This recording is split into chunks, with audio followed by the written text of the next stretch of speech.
Good morning, my dear students. We are studying about group 16. Now we are going to see about the physical properties of elements of group 16. You can see that in group 16 we have oxygen, sulfur, selenium, tellurium and polonium. This oxygen is a gas which is a non-metal. Sulfur is a non-metal but it is a waxy solid or a smooth solid. Selenium and tellurium are solid and they are metalloids. Polonium is a metal which is a radioactive metal. Remember, both oxygen and sulfur are non-metal. Selenium and tellurium are metalloids and polonium is a metal. Sorry.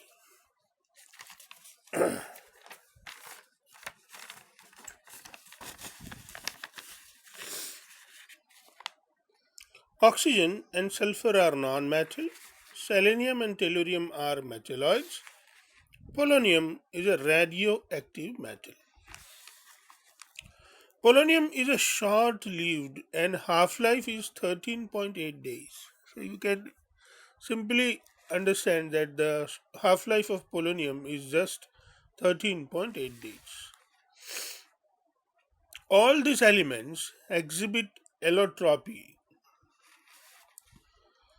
For example, oxygen has oxygen gas and ozone as an allotrope.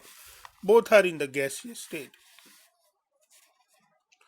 Sulfur has majorly two allotropes which are known as the rhombic sulfur and monoclinic sulfur.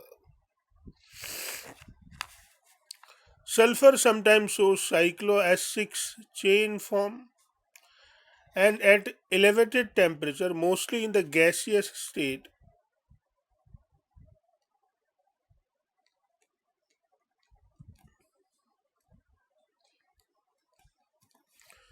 sulfur is available as S2 which is a paramagnetic form. But if someone asks you which are the allotropes of sulfur, we can write only these two, rhombic sulfur and monoclinic sulfur.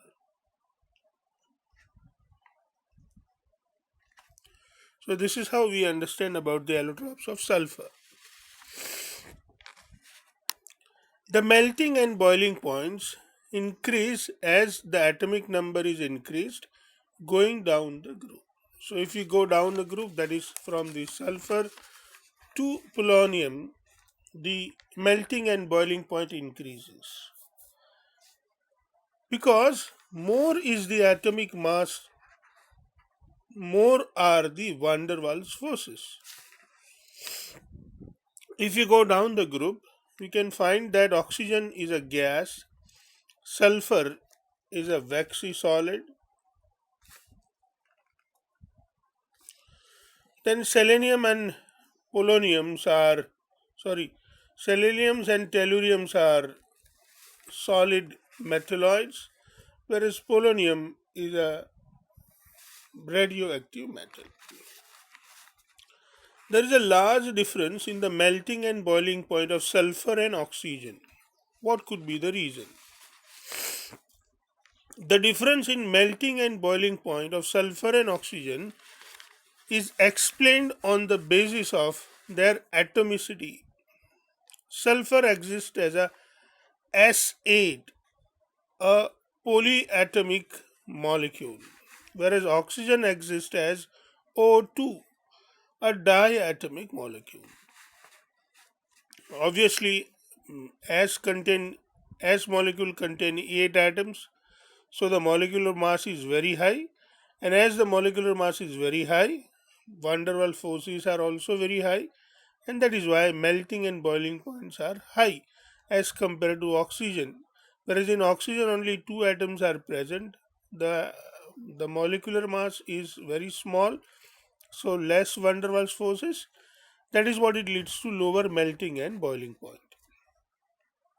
A large difference in molecular mass, more van der Waals forces for acid, higher melting point and boiling point. You can see the same here. I have just noted down for you. If you think of oxygen, O2, and sulfur acid, you can find out that the melting point of oxygen is 55 Kelvin, whereas melting point of sulfur in both the form monoclinic form and rhombic sulfur form are found to be 393 Kelvin for monoclinic and 385.8 Kelvin for the rhombic sulfur. So this is how you can majorly understand the difference in melting point. Same way in boiling point, oxygen boils at 90 Kelvin temperature, whereas sulfur boils at 718 Kelvin temperature. The large difference we can understand by the atomicity or the atomic molecular mass of the molecule. In the next video, we are going to study about the chemical properties of these elements. I hope, my dear students, you are enjoying. Happy learning.